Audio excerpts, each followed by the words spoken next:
Assalamualaikum warahmatullahi wabarakatuh.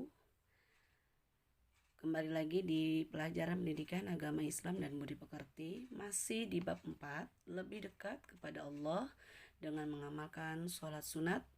Kali ini adalah pembahasan part 2, yaitu sholat yang dilakukan secara munfarid atau sendiri.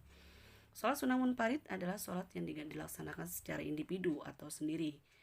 Adapun sholat sunat yang dilaksanakan secara munfarid adalah sholat rawatib, kemudian sholat tahiyatul masjid, dan sholat istikharah. Adapun nanti penjelasan dan pembagiannya, selain ibu jelaskan, nanti bisa kalian lihat di buku yang ada di pegang kalian. Yang pertama itu adalah tentang sholat rawatib. Sholat sunat rawatib adalah sholat sunat yang dilaksanakan menyertai atau mengikuti sholat fardu sebelum maupun sesudahnya. Ditinjau dari segi hukumnya, sholat rawatib terbagi menjadi dua macam, sholat rawatib muakkad dan sholat sunat rawatib ghairu muakkad.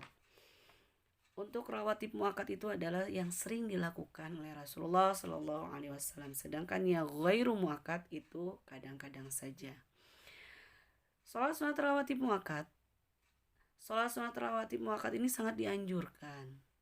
Salat rawatib ghairu muakkad itu adalah cukup dianjurkan untuk dikerjakan. Berikutnya pembahasan mengenai salat sunat rawatib ini bisa kalian lihat di pembahasan bab keempat ini, bisa kalian lihat di sana secara jelas. Adapun ditinjau dari segi pelaksanaannya, itu ada sholat sunat qabliyah yang dikerjakan sebelum sholat fardu, sedangkan yang sesudahnya dikerjakan yang dinamakan dan sholat sunat ba'diyah, namanya rawatib ba'diyah. Yang berikutnya adalah sholat tahiyatul masjid, itu dilakukan secara sendiri juga atau munfarid. Sholat tahiyatul masjid adalah sholat sunat yang dilaksanakan untuk menghormati masjid.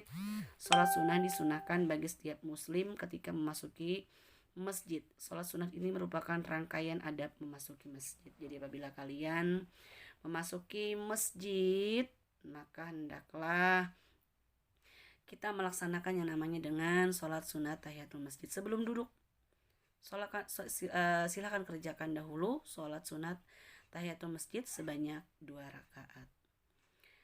Kemudian berikutnya adalah yang terakhir tentang sholat yang dilakukan secara munfarid atau sendiri adalah sholat sunat istikharah. Sholat sunat istikharah adalah sholat sunat yang dilakukan untuk memohon petunjuk dari Allah dalam menentukan pilihan terbaik di antara dua pilihan atau lebih. Sholat istikharah sebenarnya hampir sama dengan sholat hajat. Bedanya, kalau sholat istikharah tertuju pada suatu keinginan atau cita-cita yang sudah nampak adanya tetapi masih ragu-ragu dalam menentukan pilihannya. Sedangkan sholat hajat tertuju pada sebuah keinginan yang belum kelihatan akhir dan tujuannya. Biasanya ini untuk penentuan, misal kalian ingin menentukan apakah masuk SMA atau masuk SMK dan lain sebagainya, bisa melakukan sholat sunat istikharah. Yang berikutnya adalah sholat sunat yang dikerjakan bisa secara sendiri, munfarid, bisa juga dilakukan secara berjamaah. Yang pertama itu adalah sholat sunat tarawih. Tarawih bisa dikerjakan secara sendiri, bisa dilakukan secara berjamaah, bisa di rumah, bisa di masjid. Adapun hukum melaksanakannya adalah sunnah muakkad.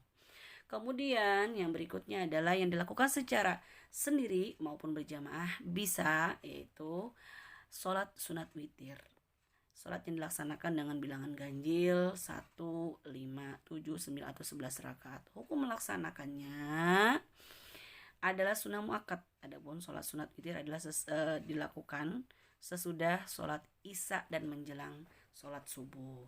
Yang berikutnya adalah sholat yang bisa dilakukan secara sendiri maupun bisa dilaksanakan secara berjamaah adalah sholat duha.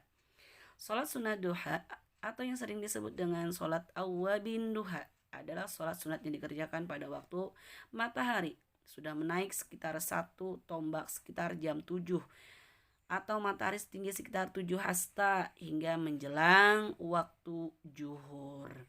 Demikianlah pembelajaran kita hari ini tentang sholat sunnah. Semoga bermanfaat dan kita dapat mengamalkannya dalam kehidupan sehari-hari.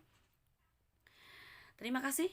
Atas segala perhatiannya, mohon maaf apabila terdapat suatu kesalahan ataupun khilafan. Akhirul kalam. Assalamualaikum warahmatullahi wabarakatuh.